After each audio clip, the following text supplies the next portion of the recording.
तो साथियों नमस्कार एवं जोहार। मैं हूं उमेश कुमार और स्वागत करता हूं आप सभी का अपने इस YouTube चैनल U++ एकेडमी में। तो साथियों आज मैं बताऊंगा डिटर्मिनेशन ऑफ वेपर प्रेशर के बारे में। तो चलिए आगे बढ़ते हैं और आज पे फोकस करते हैं। आगे बढ़ने से पहले जान लेते हैं आपका हालचाल। तो कैसे हैं आप सब? बोले तो एकदम झकास। तो चलिए आगे बढ़ते हैं। देखिए साथियों, आज का हमारा टॉपिक होने वाला है डिटर्मिनेशन ऑफ वेपर प्रेशर। क्या? Determination of vapour pressure. पिछले वीडियो में हम लोगों ने वेपर प्रेशर ऑफ लिक्विड के बारे में पढ़ लिया था। तो आज हम लोग यहाँ जानेंगे डिटर्मिनेशन ऑफ वेपर प्रेशर के बारे में, यानी कि वेपर प्रेशर को डिटरमाइन कैसे किया जाता है, वेपर प्रेशर को निकाला कैसे जाता है। तो यही हमारा आज का टॉपिक है, डिटर्मिनेशन ऑफ वेपर प्रेशर। ठीक है, तो there are two important methods to determine the vapour pressure of liquids. यानी कि कहने का मतलब है वेपर प्रेशर को डिटरमाइन करने का, वेपर प्रेशर को निकालने का दो इम्पोर्टेंट मेथड्स है, जिसमें पहला है स्टैटिक मेथड और दूसरा है आपका डायनेमिक मेथड। ठीक है, तो वेपर प्रेशर को डिटरमाइन करने के लिए, वेपर प्रेशर को निकालने के लिए दो इम्पोर्टेंट मेथड्स हैं, जिसमें फर्स्ट है स्टैटिक मेथड और दूसरा है डायनेमिक मेथड। और अब हम लोग सबसे पहले यहाँ पे पढ़ेंगे स्टैटिक मेथड। सबसे पहले हम लोग स्टैटिक मेथड को डिटेल में पढ़ेंगे। ठीक है, तो स्टैटिक मेथड और इसे आइसोटेनिस्कोप मेथड भी कहा जाता है। ठीक है, याद रखिएगा ध्यान में और समझिएगा कि स्टैटिक मेथड को आइसोटेनिस्कोप मेथड से के नाम से भी जाना जाता है। Static method, isoteniscope method. ठीक है, तो स्टैटिक मेथड को आइसोटेनिस्कोप मेथड भी कहा जाता है। और देखिए एक्चुअली में ये जो टॉपिक है एक्सपेरिमेंटल टॉपिक है थोड़ा, लेकिन क्या है कि इससे रिलेटेड क्वेश्चंस जो है एग्ज़ाम में पूछा जाता है। अक्सर एग्ज़ाम में इससे रिलेटेड क्वेश्चंस आ जाते हैं, तो इसीलिए ये जानना ज़रूरी है और पढ़ाना भी ज़रूरी था। तो इसे आप ध्यान से समझिए कि ये क्या है। ठीक है, तो देखिए क्या है, it is a convenient and accurate method. क्या कहा गया है कि ये जो है सो काफ़ी सुविधाजनक और एकदम सही मेथड है, which can be use to measure the vapour pressure, जिसे हम लोग वेपर प्रेशर को मेज़र करने के लिए, वेपर प्रेशर को मापने के लिए क्या कर सकते हैं, यूज किया जा सकता है। ठीक है, ये जो स्टैटिक मेथड है इसको हम लोग आइसोटेनिस्कोप मेथड भी कहते हैं। तो ये जो मेथड है वो क्या है, एक कन्वीनियंट यानी कि सुविधाजनक और सही मेथड है, जिसका उपयोग है ना वेपर प्रेशर को निकालने में, डिटरमाइन करने के लिए किया जा सकता है। ठीक है, over A range of temperature, यानी कि तापमान के ऊपर तक। ठीक है, द एपरेटस इन फिगर, देखिए इसका जो फिगर है मैं आगे इसके फिगर को दिखाऊंगा भी और अच्छे से समझाऊंगा। तो अभी समझने की कोशिश कीजिए कि इसमें क्या क्या होता है, फिर मैं फिगर को दिखाऊंगा और फिगर को भी एकदम डिटेल से समझाऊंगा। ठीक है, आगे है the main part of the apparatus is the isoteniscope, यानी कि जो एपरेटस का मेन पार्ट होने वाला है वो है आइसोटेनिस्कोप मेथड। क्या है, एपरेटस का जो मेन पार्ट होने वाला है वो क्या है, आइसोटेनिस्कोप होने वाला है। ठीक है, जो एपरेटस का मेन पार्ट होगा वो होगा आइसोटेनिस्कोप। ठीक, which comprises a bulb B and, देखिए U shaped portion of the tube C. ठीक है, क्या होगा, एक एपरेटस होगा आइसोटेनिस्कोप जिसमें एक बल्ब होगा जिसका बी नाम होगा। ठीक है, और यू शेप का पोर्शन होगा, यू शेप का एक ट्यूब होगा जिसका सी नाम दिया जाएगा।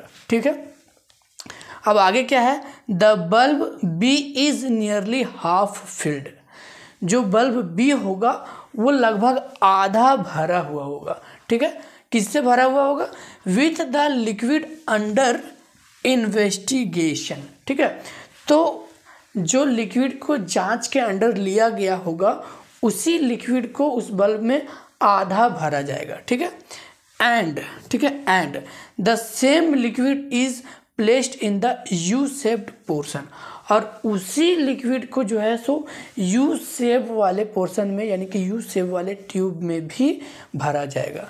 ठीक है, आई बात समझ में।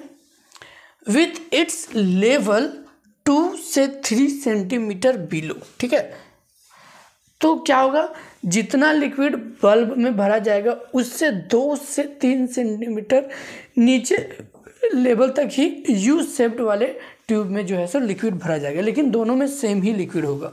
ठीक है, दैट इन द बल्ब। आई बात समझ में।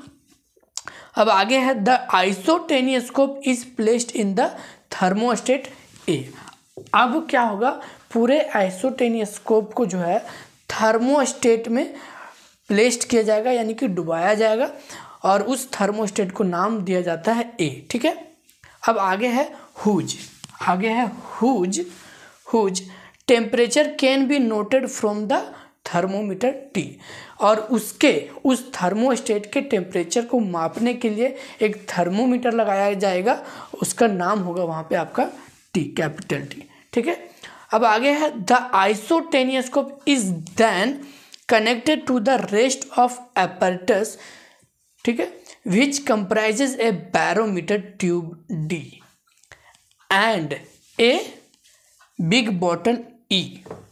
देखिए ध्यान से समझिएगा, अगेन उस आइसोटेनियोस्कोप apparatus को जो है वो आगे जितना भी आइसोटेनियोस्कोप apparatus के जितना रिमेनिंग पार्ट होगा, जितना बचा हुआ भाग होगा, उसको आगे जो है सो कनेक्ट किया जाएगा, जोड़ा जाएगा एक बैरोमीटर से। ठीक है, उस बैरोमीटर का नाम होगा आपका डी। और उसके बाद फिर जो apparatus आगे बचेगा उसको जो है सो कनेक्ट किया जाएगा एक बॉटल से, और उस बॉटल को हम लोग वहाँ पे ई नाम देंगे, as shown in the figure, जैसा कि फिगर में दिखाया गया। अभी हम फिगर बताएंगे आपको, फिगर दिखाएंगे और समझाएंगे भी। अब आगे क्या होगा, द बॉटल, जो बॉटल होगा E can be connected to the atmosphere. जो बॉटल होगा ई उसको जो है सो एटमोसफियर के साथ कनेक्ट किया जा सकता है, और to the vacuum pump as desired.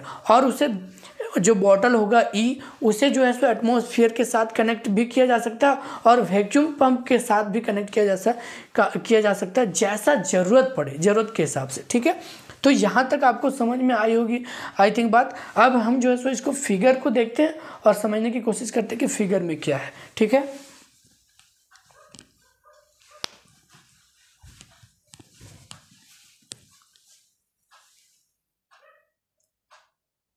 तो देखिए साथियों, इस फिगर को ध्यान से देखिएगा और अच्छे से समझिएगा।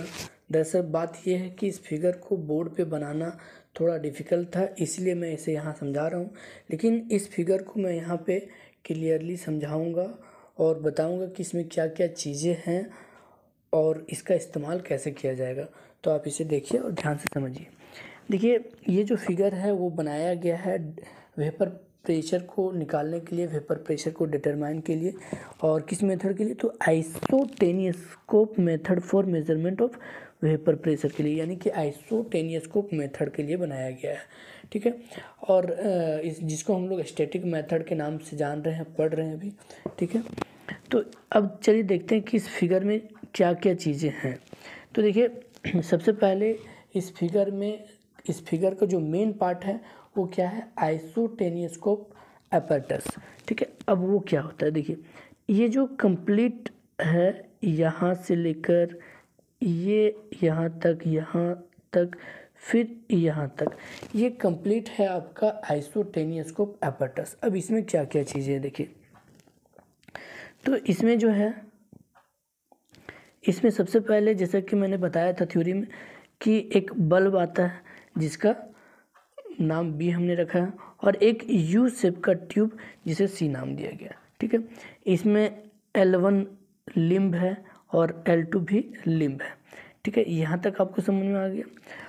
अब क्या किया जाता है, देखिए अब क्या होता है कि इस बल्ब में जो है वो लिक्विड भरा जाता है कुछ दूर तक, जिस लिक्विड को इन्वेस्टिगेशन के लिए लिया जाता है, और इसी लिक्विड को इस ट्यूब में भी भरा जाता है। इसी लिक्विड, जो लिक्विड इसमें भरा जाता है उसी लिक्विड को इस ट्यूब में भी, यू शेप का ट्यूब में भी भरा जाता है, ठीक है। लेकिन फ़र्क क्या है, इसमें जितना लिक्विड भरा जाता है उससे 2 से 3 सेंटीमीटर कम लेयर तक ही क्या होता है, इस यू शेप वाले में जो है सो लिक्विड भरा जाता है। यहाँ तक आपको समझ में आया, ठीक है। अब देखिए, अब इस कंप्लीट एपर्टस को जो है वो क्या किया जाता है, इस कंप्लीट एपर्टस को यहाँ पे थर्मोस्टेट में रखा जाता है, ठीक है। इस कंप्लीट एपर्टस को जो है वो थर्मोस्टेट ए में डुबोया जाता है, रखा जाता है, ठीक है। और जैसा कि आप यहाँ पर देख पा रहे हैं कि इस थर्मोस्टेट के टेम्परेचर को मापने के लिए एक थर्मामीटर लगाया गया है जिसका नाम है टी। तो ये आपने देखा। अब इसके आगे क्या होता है, अब इसके आगे इस एपर्टस को जो है सो एक बैरोमीटर से कनेक्ट किया जाता है, ठीक है। इस एपर्टस को अब जो है सो एक बैरोमीटर से कनेक्ट किया जाता है। फिर इसके बाद इस एपर्टस को जो है सो एक बोतल, देखिए एक मिनट, क्या हो रहा है, इस एपर्टस को एक बैरोमीटर से कनेक्ट किया जा रहा है और इस बैरोमीटर का नाम हमने दिया है डी, और थ्योरी में भी जैसे कि बताया गया था। और उसके बाद इस एपर्टस को फिर एक बोतल से कनेक्ट किया जाता है और इस बोतल का नाम क्या है, ई, जैसा कि हमने फिगर में थ्योरी में बताया था। अब क्या है, अब देखिए थोड़ा, अब इस बोतल को जो है ज़रूरत के हिसाब से जो है सो क्या होता है, एटमॉस्फेयर से, और उसके बाद फिर बाद में जो है सो वैक्यूम पंप से फिर कनेक्ट किया जाता है। तो ये है पूरा फिगर डिटेल में। और इस फिगर को, ये जो है सो एक एक्सपेरिमेंटल फिगर है जिसका इस्तेमाल किया जाता है डिटर्मिनेशन ऑफ वेपर प्रेशर। और कौन से मेथड के लिए, तो आइसोटेनियोस्कोप मेथड के लिए, और इसको हम लोग स्टैटिक मेथड से भी नाम से जानते हैं। अब चलिए आगे देखते हैं कि इसके आगे क्या होता है।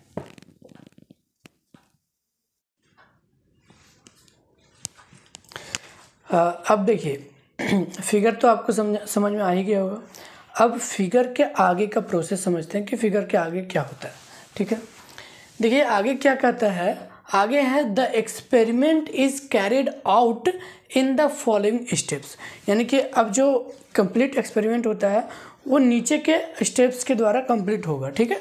तो सबसे पहला जो स्टेप्स होता है वो क्या होता है, the bottle E is connected to the vacuum pump. देखिए जो हमने फिगर में वहाँ पे बोतल ई देखा था उसको सबसे पहले स्टेप 1 में वैक्यूम पंप से कनेक्ट किया जाता है। And the apparatus is evacuated till the liquid boils vigorously, ठीक है। और जो एपर्टस को खाली किया जाता है तब तक जब तक जो लिक्विड है वो तेज़ी से बॉयल ना करने लगे, ठीक है। इन द बल्ब बी, बात समझ में आ रहा है। फर्स्ट स्टेप में क्या किया जा रहा है कि जो बोतल ई है उसको जो है सो वैक्यूम पंप से कनेक्ट किया जा रहा है, ठीक है।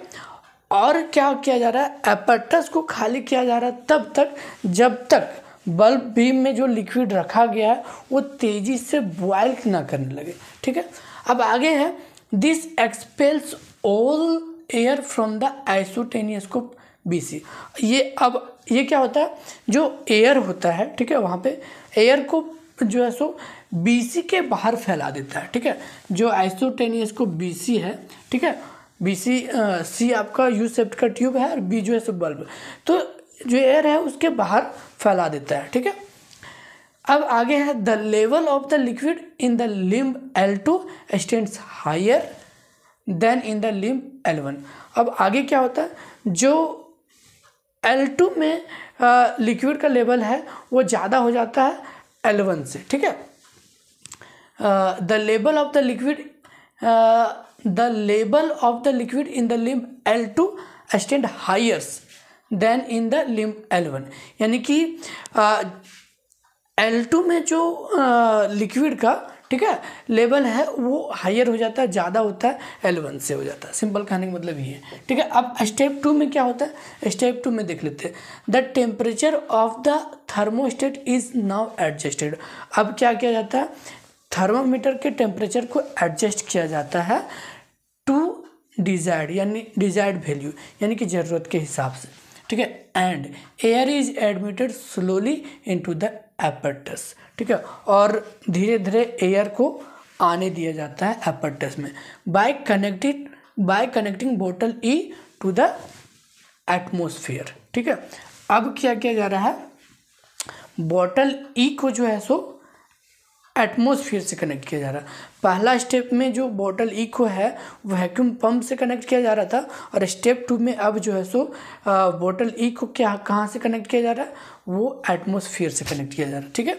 Till the level of the liquid in the both the limb L1 and L2 are equal, तब तक जब तक L1 एंड L2 दोनों लिम्ब में लिक्विड का लेवल बराबर नहीं हो जाता, तब तक जो है सो जो बॉटल ई को एटमॉस्फेयर से कनेक्ट रखा जाता है, ठीक है। अब आगे है अंडर दीज कंडीशन, ठीक है। इन कंडीशंस में क्या होता है, the pressure in the both, ठीक है, the pressure in both the limb L1 and L2 will be equal. इस कंडीशन में, इस प्रेशर में दोनों लिम्ब L1 एंड L2 दोनों में क्या होगा, प्रेशर इक्वल होगा। अब आगे क्या है, pressure in the limb L1 is the vapour pressure. तो जो लिम्ब 1 में प्रेशर होगा वो वेपर प्रेशर होगा। वेरिया जहाँ pressure in the limb L2 is equal to the pressure in the rest apparatus, और जो L2 में जो लिम्ब L2 में प्रेशर होगा वो बाकी के बचे रेस्ट apparatus के प्रेशर के इक्वल होगा। एंड आगे क्या है, each equal to atmospheric pressure minus the height of the mercury column in the tube D. और क्या होगा, जो लिम्ब 2 का प्रेशर होगा, एक तो क्या होगा, बाकी के बचे एपर्टस में जितना प्रेशर है उसके इक्वल होगा, और इसके साथ साथ क्या होगा, एटमॉस्फेरिक प्रेशर माइनस जो बैरोमीटर डी है वो मरकरी के कॉलम के हाइट तक जितना प्रेशर होगा उसके माइनस के इक्वल होगा, ठीक है। यहाँ तक बात समझ में आ गया। तो आगे है फिर, hence this difference is the vapour pressure of the liquid at the temperature of the thermostat. और यही डिफरेंस, यही अंतर क्या होगा, वेपर प्रेशर होगा लिक्विड के किस परिस्थिति में, ठीक है, थर्मोस्टेट के टेम्परेचर यानी कि थर्मोस्टेट के तापमान की स्थिति में, ठीक है। तो ये था आपका पूरा का पूरा एक्सपेरिमेंट, ये था पूरा का पूरा प्रोसेस कि वेपर प्रेशर को जो है स्टैटिक मेथड यानी कि आइसोटेनियोस्कोप मेथड के जरिए जो है हम लोग कैसे डिटरमाइन कर सकते हैं, कैसे निकाल सकते हैं। तो आई होप कि ये आपको समझ में आया होगा। अब हम लोग दूसरे मेथड की ओर चलते हैं, ठीक है।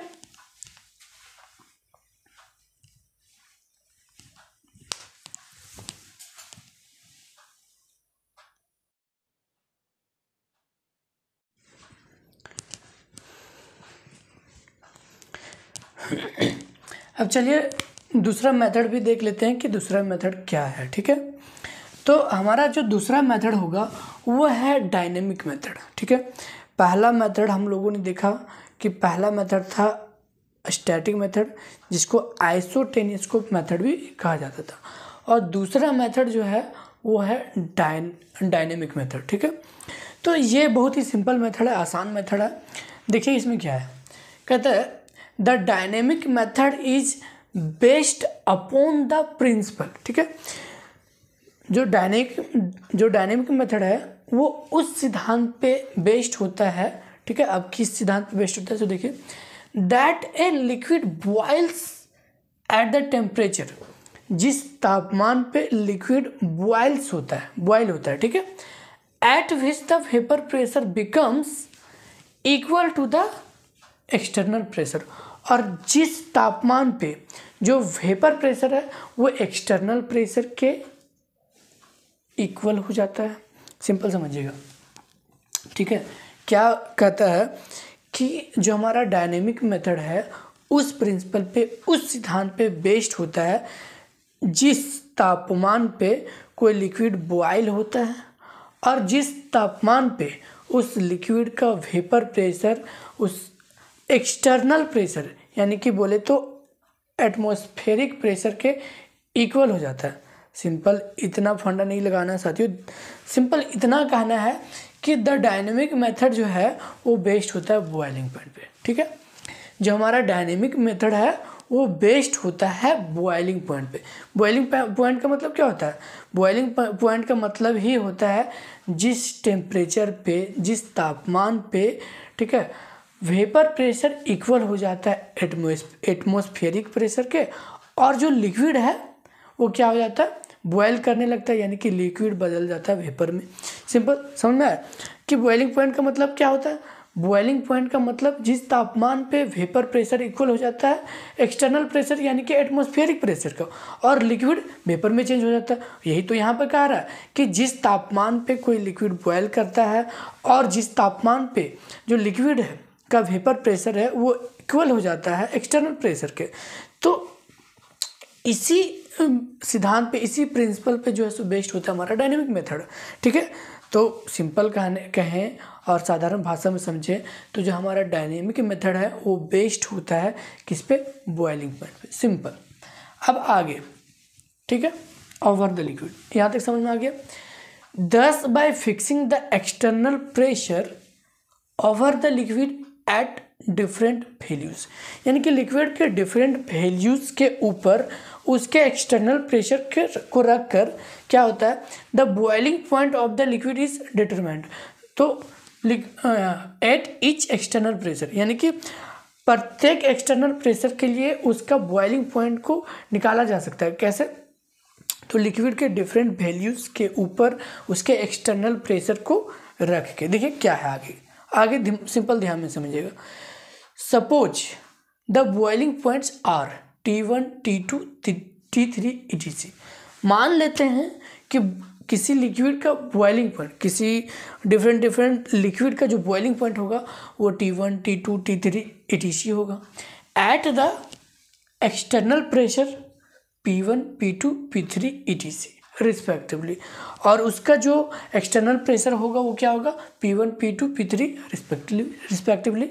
ठीक है, तो देन ऑब्वियसली, और ये ऑब्वियस सी बात है, the pressure P1, P2, P3 etc will be the vapour pressure.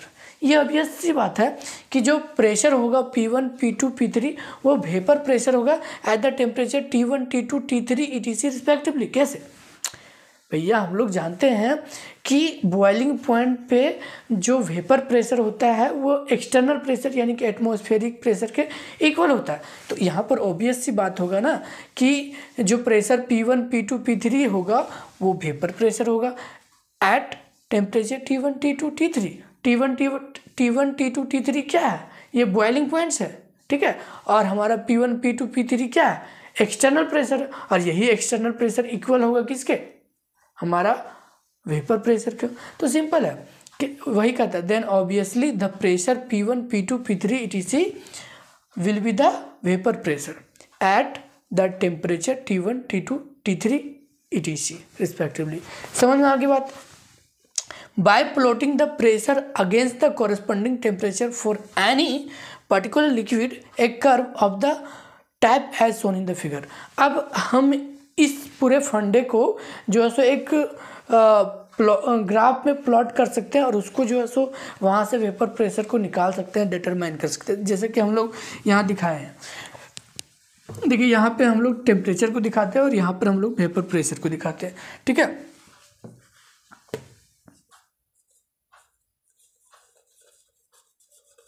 ठीक है, यहाँ पे हम लोग टेम्परेचर को दिखाते हैं और यहाँ पे वेपर प्रेशर को दिखाते हैं।